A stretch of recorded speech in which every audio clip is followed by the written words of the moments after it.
Assalamualaikum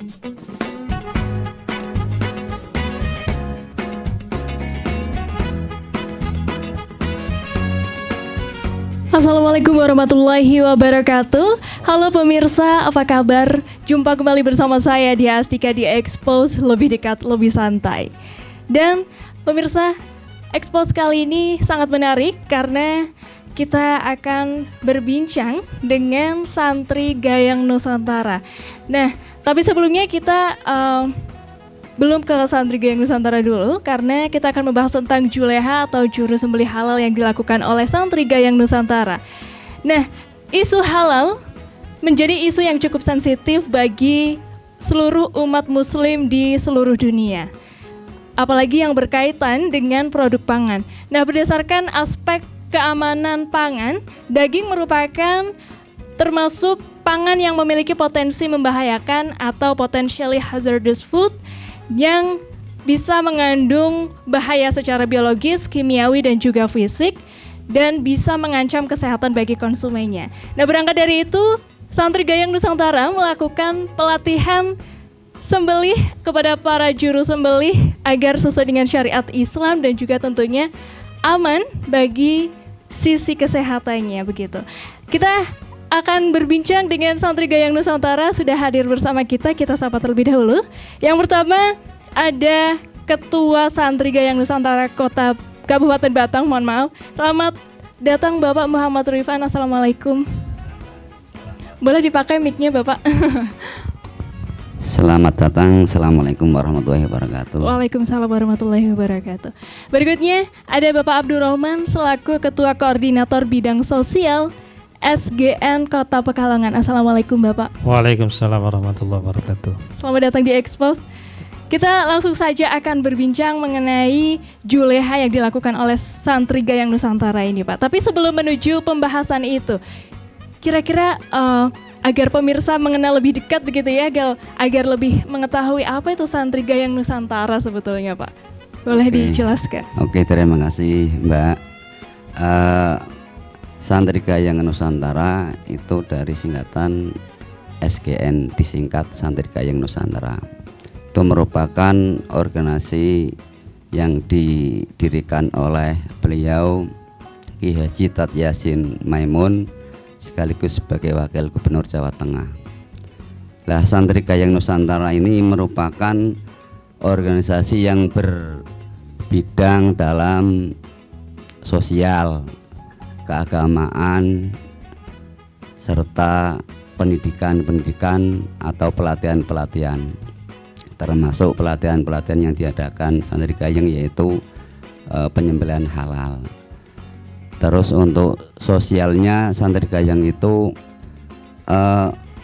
ke masyarakat terjun langsung apabila ada orang-orang atau rumah-rumah yang tidak layak huni atau tempat ibadah yang kurang layak, itu semua santri Gayeng Nusantara siap memberikan pelayanan untuk umat.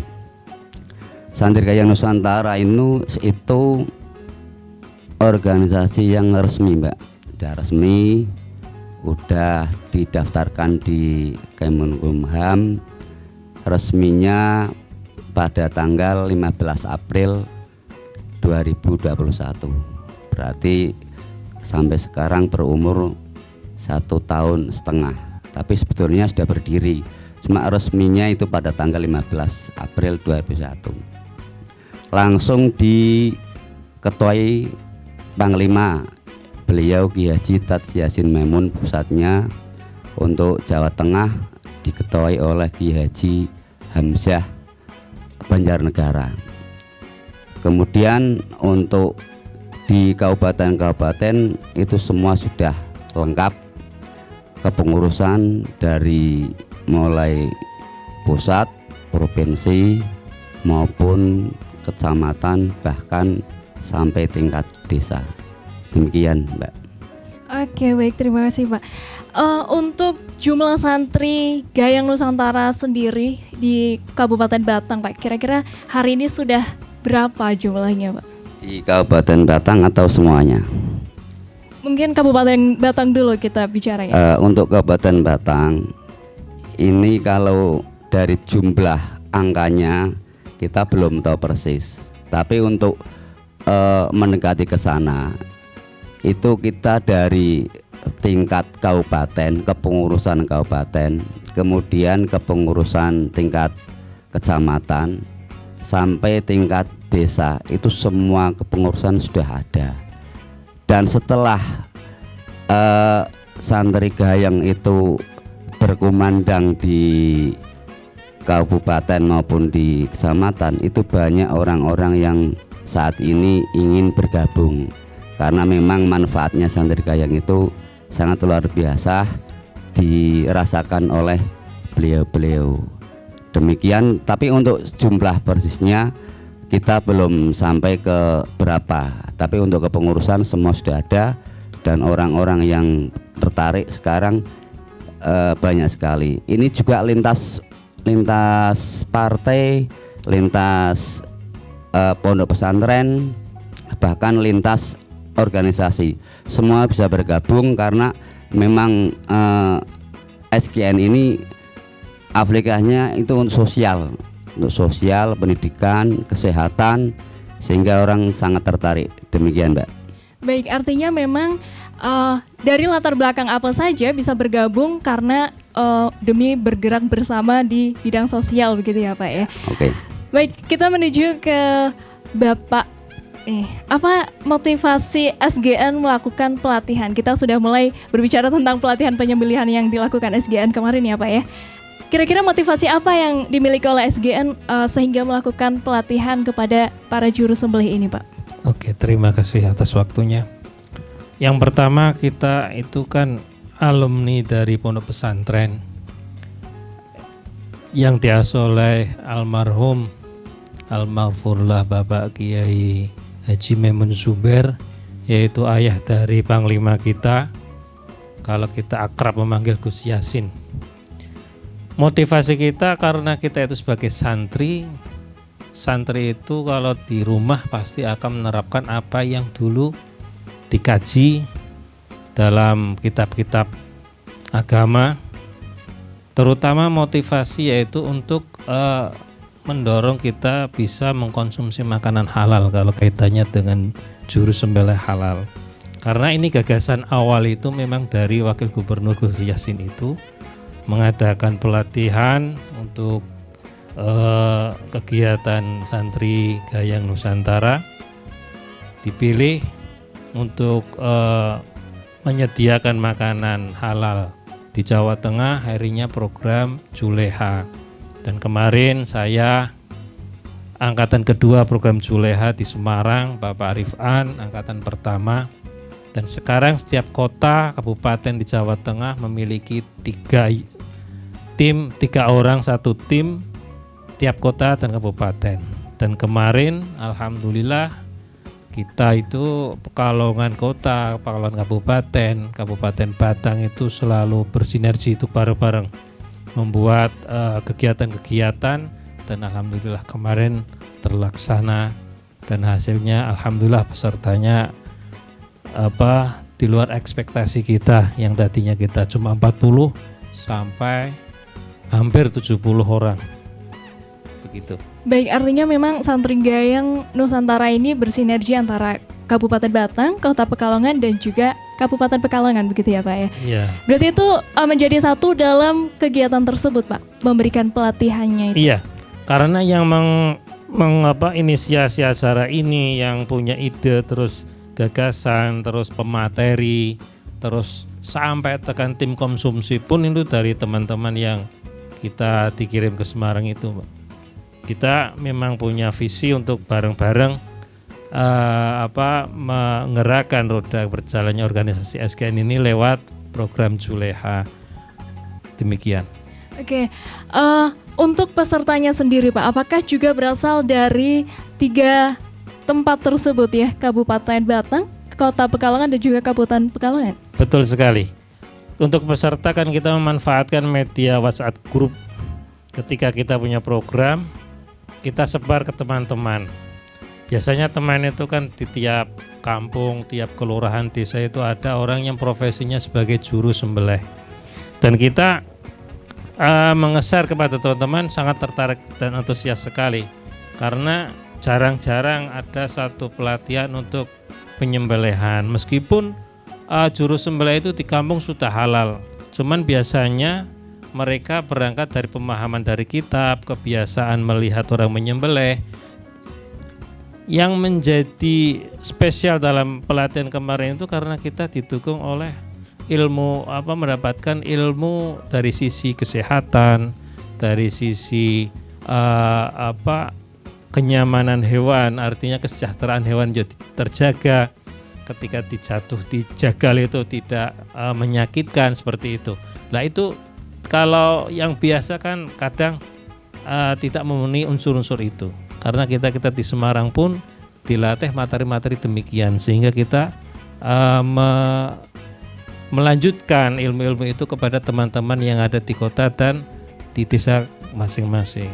Baik, kita ke Bapak Rifan lagi nih Pak. Siap. Oke, bicara tentang juru sembelih ya Pak, apakah semua orang begitu yang berkenan ya kira-kira, apakah bisa menjadi seorang juru sembelih begitu atau memang ada syarat-syarat tertentu untuk menjadi juru sembelih, misalnya harus ada sertifikasi tertentu begitu Pak? Sebetulnya untuk juru sembelih atau algojo ya Mbak, itu semua orang itu bisa melakukan. Yang penting dia itu beragama Islam. Nah, untuk umur biasanya ya 17 tahun ke atas lah. Bila perlu kalau wanita itu mampu, tenaganya itu ada, itu juga bisa. Tidak harus laki-laki. Kalau memang dia sanggup dan namanya wanita kan mungkin ada yang kuat ya, ada yang kekar, itu juga bisa. Akan tapi kebanyakan para algojo itu karena itu butuh mental juga, sehingga itu dilakukan banyak para laki-laki. Lah untuk algojo atau juru sembelih itu sendiri itu harus sebetulnya kalau seorang profesi itu harus punya uji kompetensi itu namanya. Uji kompetensi itu nanti banyak sekali, diantaranya uji kompetensi itu dia harus beragama Islam tentunya, dan dia harus melakukan ibadah wajib. Dia wajib diantaranya ya dia seorang juru sembelih, masa dia mau mengeksekusi barang halal akan tapi dia sendiri tidak melakukan ibadah wajib, diantaranya sholat dan lain-lain. Demikian Mbak. Baik. Untuk peserta kemarin Pak, peserta yang mengikuti pelatihan tersebut, apakah memang mereka sudah berprofesi sebagai juru sembelih begitu sebelumnya? Untuk kemarin yang diadakan Santri Gayeng Nusantara Kota Pekalongan, Kabupaten Batang dan Kabupaten Pekalongan, itu kemarin itu para peserta itu malah kebanyakan sudah menjadi juru sembelih Mbak. Malah banyak yang nyamar itu Mbak. Banyak yang nyamar. Beliau-beliau para peserta itu sebenarnya para juru sembelih, akan tapi memang belum pernah ikut pelatihan.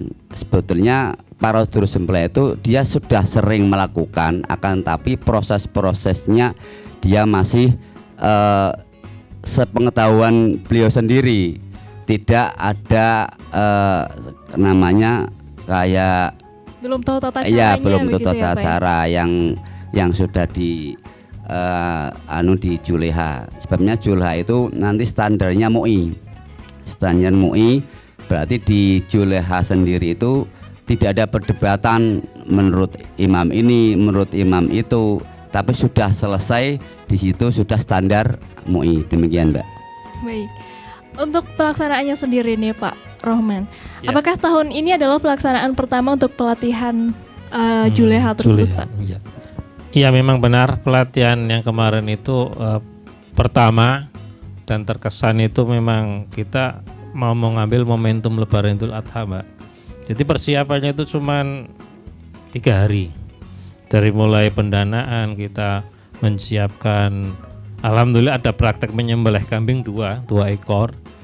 Dan waktu yang sangat singkat tersebut, alhamdulillah teman-teman tim Juleha Pekalongan Kota, Kabupaten dan Batang ini kompak ya, melakukan kegiatan yang kebetulan malam Sabtu kita kegiatan sampai jam 1 malam.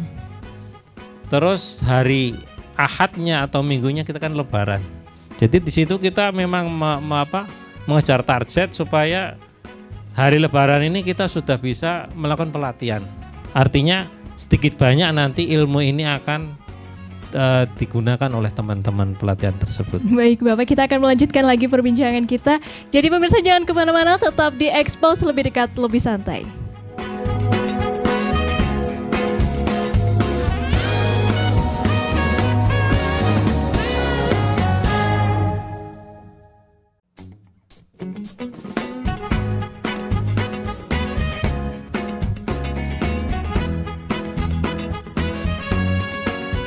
Pemirsa masih di Expose Lebih Dekat Lebih Santai. Kita masih akan melanjutkan perbincangan kita dengan Santri Gayeng Nusantara. Oke, baik, kita lanjutkan lagi ke Pak Rahman dulu deh. Oke, untuk prosesnya sendiri Pak, saat pelatihan begitu ya, apakah ada praktik langsung dari para peserta begitu Pak? Kalau praktik langsung dari peserta tidak ada, cuman dari panitia yang kebetulan kemarin pelatihan di Semarang. Kita awal menyampaikan materi syarat-syarat penyembelihan itu bagaimana, kemudian selesai itu kita sembelih satu kambing, kemudian itu nanti dimasak buat nanti akhirnya kita makan bareng-bareng gitu, seperti itu. Wah, luar biasa sekali ya berarti ya Bapak ya. Kemudian untuk saat itu begitu berarti artinya panitia melakukan demo begitu dan disaksikan oleh para peserta gitu ya. Menyaksikan langsung. Wah, luar biasa. Oke, kita ke Pak Rifan lagi nih. Kalau kemarin para juru sembelih memberikan pelatihan terhadap para, Santri Gayeng Nusantara memberikan pelatihan kepada para juru sembelih. Apakah kedepannya Santri Gayeng Nusantara sendiri nih, para anggotanya juga nanti juga diberikan pelatihan serupa begitu Pak? Iya, otomatis latihan ini kita rencana berkesinambungan. Setelah kita pelatihan pertama di tempatnya Pondok Nurul Huda Kiai Haji Maharus Hudori, kemudian setelah itu banyak sekali WA yang masuk, ingin mereka yang para juru sembelih yang praktek baik di RPH maupun di rumah-rumah itu ingin sekali bergabung, ingin menimba ilmunya Juleha kepada Santri Gayeng. Untuk itu Santri Gayeng siap untuk 24 jam Mbak untuk konsultasi secara langsung maupun nanti pelatihan-pelatihan yang diharapkan setelah Expose ini. Santri Gayeng berharap kepada dinas terkait, baik itu dinas peternakan maupun dinas-dinas yang ada hubungannya dengan hewan, itu nanti bisa menjadi panitia baik di ketua baik di Kabupaten Batang maupun di Kota Pekalongan dan Kabupaten Pekalongan. Lah, untuk SGN ini siap, para tenaganya sudah disiapkan untuk menjadi narasumber bagaimana cara menyembelih itu halal yang yang sudah dipelajari di Semarang. Demikian Mbak. Baik. Kita berbicara tentang penyembelihan secara syariat Islam ya Pak ya. Sepenting apakah sebetulnya proses penyembelihan yang dilakukan secara syariat Islam gitu Pak? Untuk penyembelihan secara Islam itu sangat penting sekali Mbak, karena itu berdampak dengan dagingnya ya. Ketika penyembelihan itu tidak sesuai dengan syariat, otomatis daging itu tidak layak dikonsumsi, bahkan tidak boleh. Sehingga dalam penyembelihan itu sangat sekali dianjurkan para juleha, para algojo itu tidak sungkan-sungkan belajar bagaimana cara penyembelihan secara syariat. Otomatis yang biasa dilakukan diantaranya secara harian itu orang kan yang penting keluar darahnya, kan tapi itu harus beberapa syarat, diantaranya pernapasan harus putus, terus tempat tempat jalan makanan hulkum itu harus putus, terus pembuluh darah kanan kiri itu harus putus. Itu harus diyakinkan ketika para juleha itu menyembelih itu sebelum pisaunya itu diangkat, itu kalau bisa diperiksa dulu sebelum diangkat sehingga tidak ada sembelihan 2 kali. Demikian, Mbak. Baik. Kira-kira hal apa lagi yang perlu diperhatikan dalam penyembelihan hewan, Pak? Yang perlu diperhatikan itu tadi yang tadi diterangkan Bapak Rifan, bahwa saluran tenggorokan makanan, kemudian saluran nafas, saluran darah, itu 4 saluran ini harus terputus. Itu merupakan kesepakatan para ulama ketika hewan itu disembelih, itu merupakan sudah memenuhi syarat kehalalan untuk dimakan. Seperti demikian. Baik, kita bicara tentang pelatihan lagi, Pak Rifan. Kemarin ada berapa peserta yang hadir saat itu? Peserta yang hadir itu kalau yang menurut daftar hadir itu 60, tapi sebetulnya itu banyak. Cuma kita tempatnya tidak cukup sehingga dibatasi 60.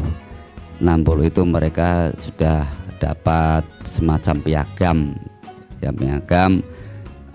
Tapi untuk ke depan ya kita masih memberikan kesempatan kepada mereka tadi yang mau ikut tapi tidak ada waktu. Demikian, Mbak. Sekitar 60-an lah, 60 persisnya. Baik, 60 orang. Nah, apakah setelah pelatihan itu artinya besoknya kemudian mereka langsung menerapkannya di Idul Adha itu, Pak? Oh ya, alhamdulillah sekali, Mbak. Setelah kita ada pelatihan, kita dalam tempo yang sangat singkat buat grup WA. Para peserta itu kita buatkan grup WA sehingga para peserta itu banyak sekali yang mempraktekkan apa yang dipelajari waktu pelatihan. Dan itu di share di grup beliau itu. Sebagian besar itu para peserta itu ternyata memang sudah menjadi juru sembelih. Saya sendiri kaget, wah ini kelihatannya para peserta baru tapi sudah mengeksekusi. Ternyata memang beliau itu sudah di rumah masing-masing atau dia memang turunan dari orang tuanya itu penyembelih, terus dia sebagai warisannya juga menyembelih. Nah, di situ banyak yang ikut jadi peserta sudah mempraktekkan termasuk apa yang dipelajari ketika pelatihan di SGN Santirikayang Nusantara, Mbak. Baik. Apakah dalam pelaksanaannya bekerja sama dengan pihak lain begitu, Pak? Misalnya dengan RPH begitu atau ada pihak lain yang turut berkontribusi, Pak? Waktu itu karena waktunya itu sangat dadak sekali ya, Mbak, bahwa itu prosesnya itu sangat dadak. Kalau lebaran itu hari Sabtu ya, lebaran hari Ahad, itu hari Selasanya itu dari Santirikayang Kabupaten Batang, Kota Pekalongan itu berembuk. Gimana nih tugas juleha yang kemarin sudah diberi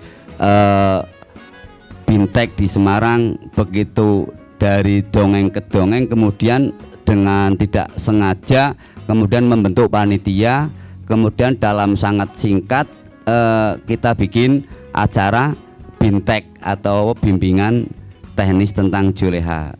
Waktu itu memang belum bisa bekerja sama dengan baik instansi apa orang lain, itu hanya murni dari Santirikayang Nusantara, tapi cuma 3 kabupaten Pekalongan, Kota Pekalongan dan Kabupaten Batang.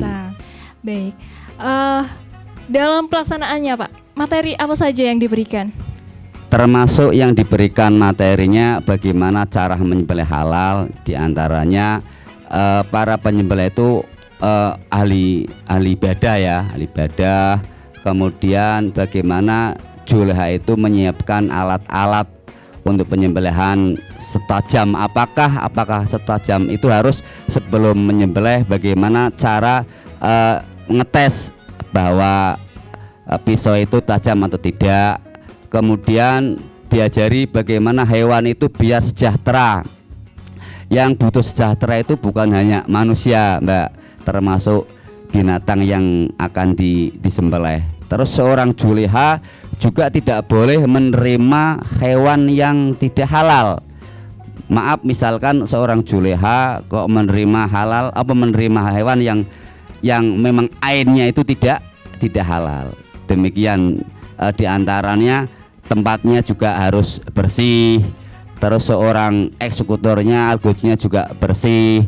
Terus seorang eksekutornya algojonya harus pakai alat alat keamanan biar tidak keselamatannya biar terjaga. Demikian diantaranya.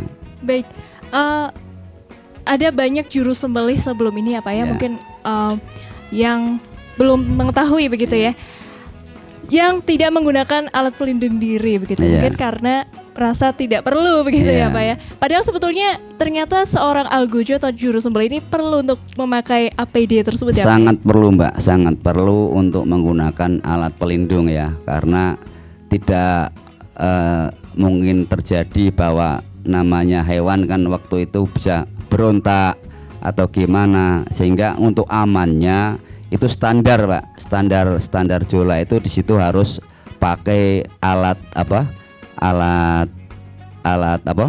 penyelamat, alat pelindung. Itu standarnya harus seperti itu. Kalau tidak pun itu juga membahayakan si juru sembelih itu sendiri, sehingga di standar kompetensi seorang juleha, apalagi sudah menjadi profesi ya, sudah profesinya itu sudah juru sembelih, itu diwajibkan dalam uji kompetensi itu berarti dia harus menggunakan alat pelindung. Demikian.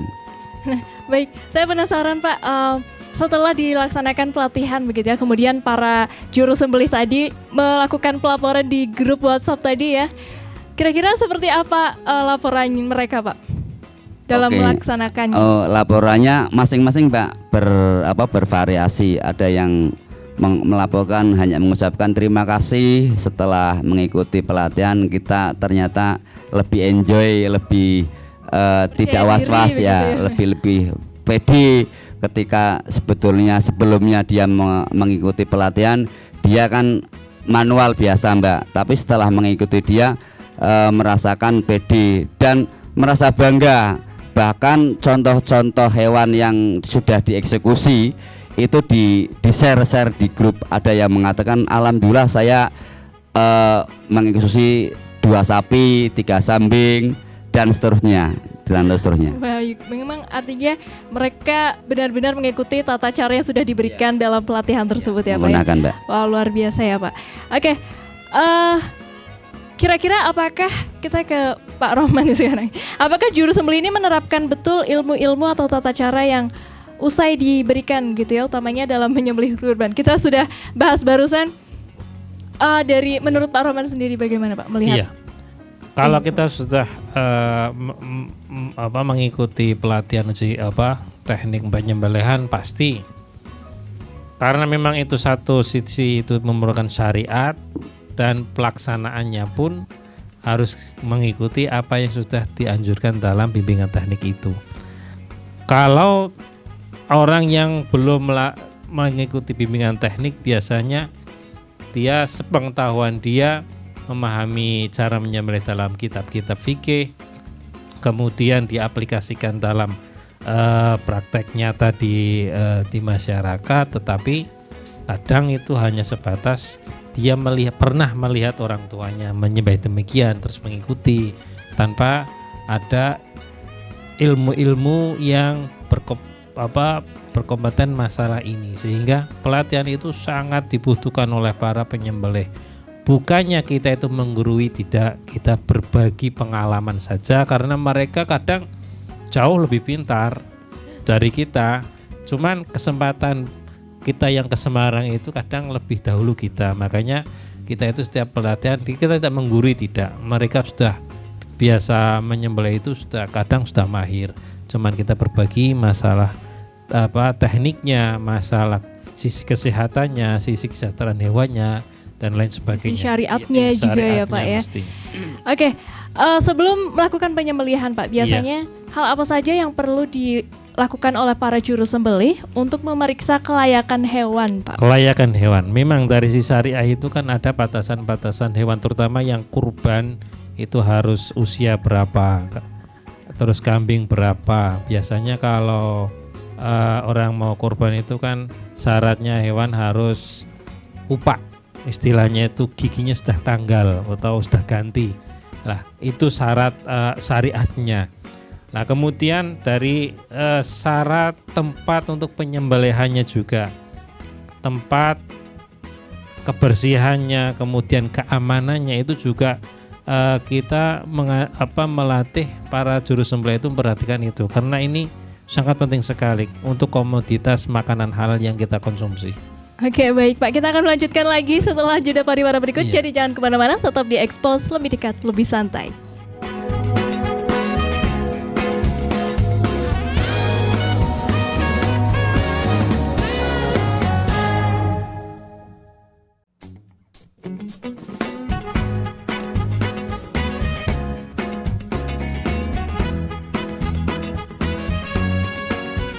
Pemirsa, kembali lagi di Expose, lebih dekat, lebih santai. Kita masih melanjutkan lagi nih ya perbincangan kita tentang pelatihan penyembelihan nih Pak. Oke, dalam SKKNI atau Standar Kompetensi Kerja Nasional Indonesia Juleha nih Pak, ada elemen-elemen kompetensi yang harus dijalankan. Tadi sudah sempat dibahas juga ya Pak ya.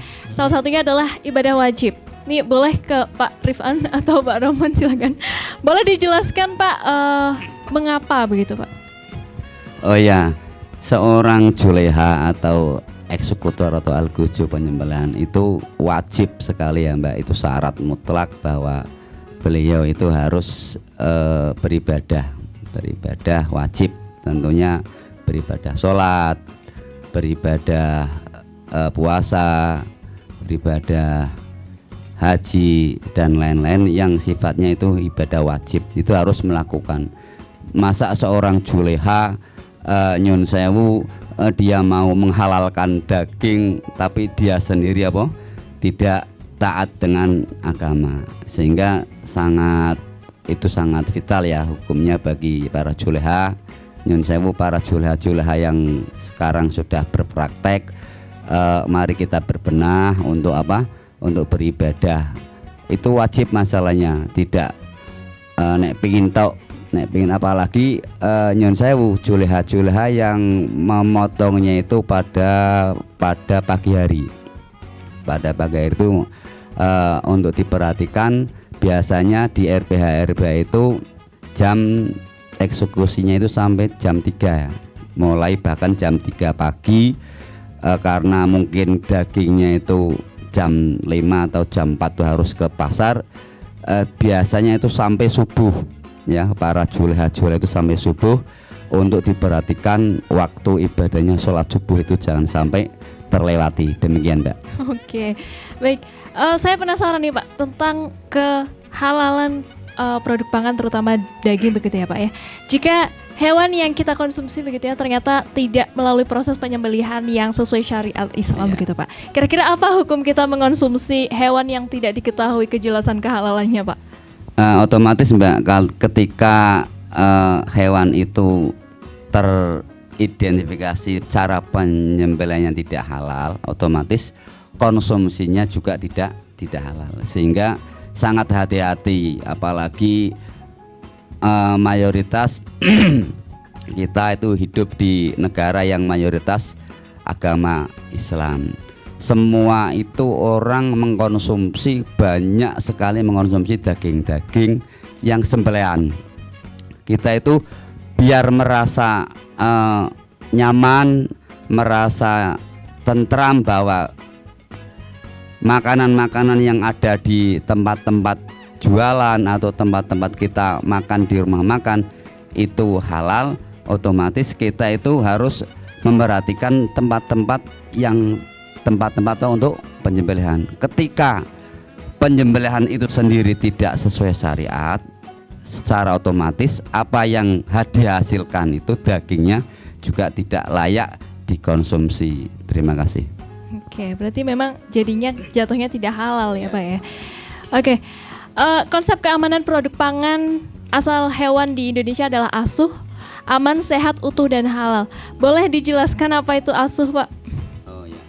Untuk itu berarti SKKN uji kompetensi, sehingga untuk para penyembelih itu sendiri itu harus memperhatikan segala aspek, Mbak, termasuk keselamatan, termasuk itu tempat-tempat kebersihan, kebersihan gitu ya. Itu semua harus diasuh, harus diperhatikan, tidak hanya hewannya akan tapi seorang algojo juga bersih dari segala kotoran. Demikian, Mbak. Oke.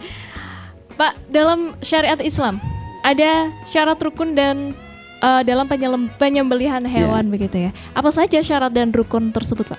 Ya itu tadi yang saya katakan, diantaranya harus beragama Islam, sudah berumur sekitar 17 tahun ke atas, dia punya kemampuan untuk menyembelih. Karena juga ketika Islam terus umurnya sudah tercapai akan tapi nggak punya tenaga, itu kan juga bahaya, Mbak. Apalagi nanti kalau hewannya itu besar ya, sapinya besar, itu nanti kalau nggak punya tenaga kalah, malah para eksekutornya malah bisa jungkel. Itu diantara itu, Mbak. Oke, Pak. Kita berbicara keluar dari pembahasan tentang penyembelihan ya, Pak.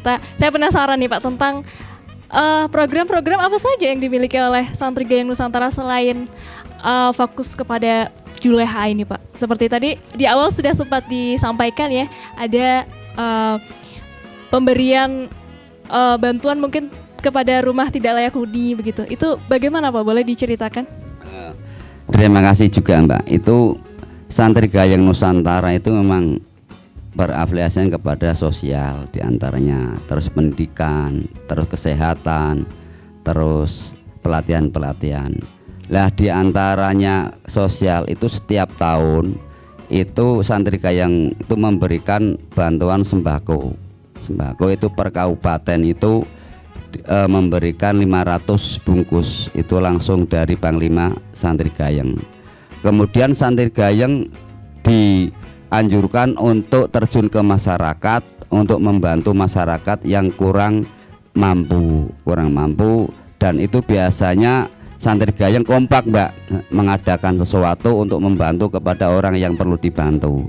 Terus ini akhir-akhir ini masih gencar-gencarnya beliau Kiai Haji Yasin memerintahkan coba cari rumah di kabupaten masing-masing yang tidak layak huni, nanti dipoto, terus dimintakan KTP-nya, nanti akan dapat bantuan. Kemudian diantaranya juga tempat ibadah yang ya pokoknya yang perlu dibantu lah, tempat ibadah itu nanti dipoto. Itu program juga dari Santri Gayeng, termasuk program Santri Gayeng itu mengenai kesehatan.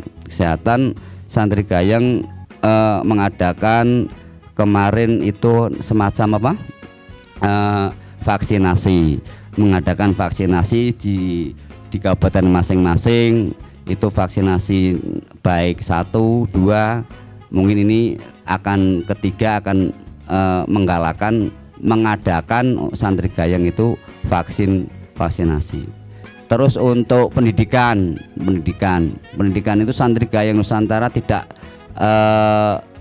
henti-hentinya mengadakan pelatihan, baik pelatihan termasuk makanan. Kemarin juga mengangkat beberapa peserta ke Semarang untuk latihan boga. Terus yang kemarin yang akhir-akhir ini pelatihan cara menyembelih halal. Terus pelatihan banyak sekali yang diadakan oleh Santri Gayeng Nusantara. Lah Santri Gayeng Nusantara ini memang dekat dengan masyarakat. Jangan takut bahwa Santri Gayeng itu eksekutif. Santri Gayeng itu terbuka untuk siapa saja, siapa yang bergabung. Kalau memang dia punya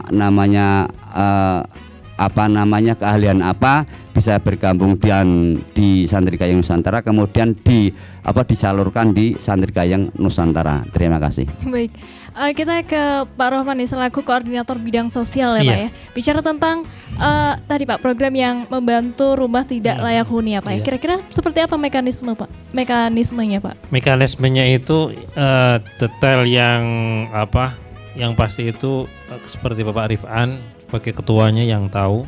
Kami sekedar pelaksana di lapangan sehingga kebetulan pada siang hari ini Ketua SGN Kota Pekalongan masih keluar kota, ada kunjungan sehingga diwakilkan kepada kami. Untuk detailnya itu mungkin Bapak Arifan Tuhan yang tahu.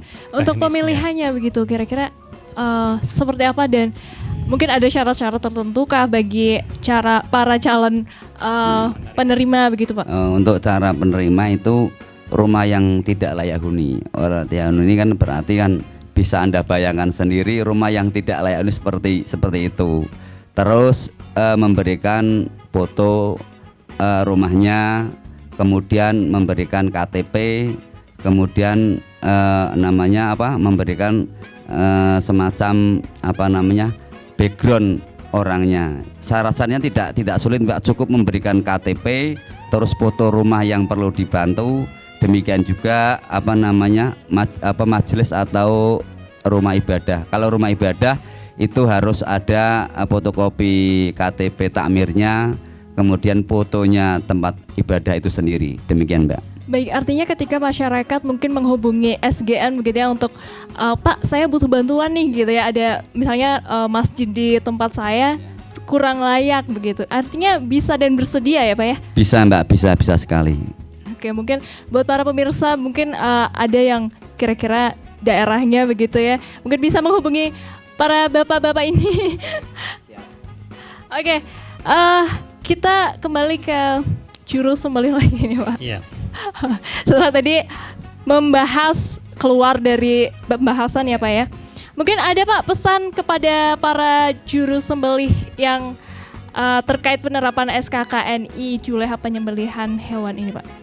Harapan saya seorang juleha atau seorang algojo atau seorang penyembelih itu harus uji kompeten, Mbak. Uji kompeten itu harus berkompeten, di antaranya itu 13 kompeten. Salah satunya itu tadi sudah saya utarakan, harus beribadah, kemudian menerapkan tempat higienis, kemudian seorang juleha itu harus bersih, kemudian harus memastikan bahwa hewan itu sejahtera, terus harus terakhir memastikan bahwa hewan itu sudah mati atau tidak atau belum. Jangan sebelum mati terus dikuliti atau gimana. Itu karena hewan juga masih punya kesejahteraan. Berarti seorang juleha itu harus berkompeten di antara 13 tadi, Mbak. Demikian. Mungkin mau ditambahi oleh Pak Rohman. Mungkin ada tambahan Bapak Rohman. Memang itu syarat-syarat penyembelihan itu memang ketika mati itu jangan sampai itu kemarin saya menyembelih sapi itu ketika saya ini cerita Mbak ya, ketika saya itu berpaling dari hewan itu tukang jagalnya itu menusuk pada jantungnya. Dia diharapkan cepat mati, dan itu ketika sudah terjadi saya larang. Kebetulan di tempat saya, musola saya ada 2, yang pertama terjadi seperti itu, yang kedua saya larang. Karena saya mengingatkan tidak boleh Pak, karena itu menyakitkan hewan sudah sembelih. Biarkan hewan itu mati dengan sendirinya, karena kita sudah memenuhi syarat-syarat penyembelihan yang benar. Itu memang terjadi di masyarakat seperti itu. Ketika sudah disembelih supaya cepat mati, jantungnya ditusuk lagi dengan pisau. Nah ini tidak benar. Tidak benar, ini menyakitkan. Tapi untuk kehalalannya ya tadi yang syarat pertama kan sudah selesai, itu halal. Tetapi ini yang kesejahteraan hewannya itu yang kita bela itu di situ.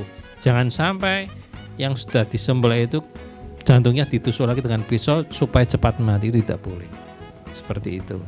Baik, mungkin terakhir ya Pak ya, pesan mungkin kepada para anggota Santri Gayeng Nusantara terkait penyembelihan ini mungkin, atau ada yang ingin disampaikan mungkin kepada para anggotanya Pak, silakan. Terima kasih untuk para anggota Santri Gayeng Nusantara dimanapun berada. kami berharap jangan sungkan-sungkan memberikan pelayanan pernah ilmu yang dimiliki atau ilmu-ilmu yang pernah ditimba dimanapun berada, untuk memberikan mengsosialisasikan seperti juleha-juleha mungkin di rumah tetangga para anggota Santri Gayeng yang memang profesinya itu juru sembelih, akan tapi beliau itu belum standar, itu bisa diberi pengertian dengan cara didatangi. Bahkan kalau memang beliau memang yang perlu itu banyak, bisa diadakan pelatihan-pelatihan di desa atau di kecamatan, bekerjasama dengan organisasi manapun atau dinas atau terkait manapun. Yang penting untuk Santri Gayeng Nusantara itu harapan saya itu siap menjadi narasumber, bahkan menjadi pembimbing di daerah masing-masing. Demikian, Mbak. Baik, mungkin ada tambahan dari Pak Rohman, singkat saja Pak. Tambahannya kita lebih ke harapan-harapan kita ke depan, yaitu SGN Kota Pekalongan, Kabupaten Batang dan Kabupaten Pekalongan. Harapannya kita ke depan ingin bekerja sama dengan semua instansi yang terkait, terutama mungkin direspon dengan Bapak Wali Kota Pekalongan, Bapak Aap, karena tanggung jawab penyediaan makanan halal itu tanggung jawab kita bersama. Karena dengan makanan halal kita bisa menjadi pribadi-pribadi yang baik, santun. Dengan makanan yang halal juga kita bisa menjadikan semua aktivitas kita pun positif. Maka dari itu saya berharap di Kota Pekalongan ini nanti kedepannya banyak orang-orang bisa menyembelih secara halal. Makanya kita sangat berharap dengan semua elemen, semua ayo kita bareng-bareng mengatasi makanan halal yang ada di Pekalongan. Karena satu contoh, makanan chicken itu sudah favorit anak-anak, dimanapun chicken ada, dan itu penanganannya sangat urgen sekali. Makanya kami ingin penanganan bareng-bareng kita bisa menjaga makanan halal di Kota Pekalongan ini. Terima kasih atas waktunya. Baik, terima kasih Bapak. Tidak terasa ya Pak, waktu kita sudah habis, dan seru sekali perbincangan hari ini tentang pelatihan. Oh ya, boleh Bapak, silakan Pak. Tagline-nya kita ini Pak. Nah, kita punya tagline Salam Juleha, yaitu ayo bismillahirrahmanirrahim. Pertamanya, saya pikir, saya yakin, saya bisa, bismillahirrahmanirrahim, Allahu Akbar, yes. Wah, luar biasa sekali. Oke, Bapak Rifan dan juga Bapak Rohman, terima kasih banyak sudah hadir hari ini. Tidak terasa 1 jam, rasanya kurang sekali ya Pak ya. Mungkin bisa dilanjutkan lagi lain waktu. Terima kasih sekali lagi sudah hadir. Dan pemirsa, itu tadi perbincangan kita dengan Santri Gayeng Nusantara yang ternyata luar biasa sekali, memberikan pelatihan kepada para juru sembelih yang agar bisa memenuhi dari aspek kesehatan dan juga kehalalan produk pangan ya pemirsa. Nah, mungkin itu saja Expose hari ini. Tetap saksikan Expose lebih dekat lebih santai di episode yang lain. Saya Diastika dan segenap kru yang bertugas pamit undur diri. Wassalamualaikum warahmatullahi wabarakatuh.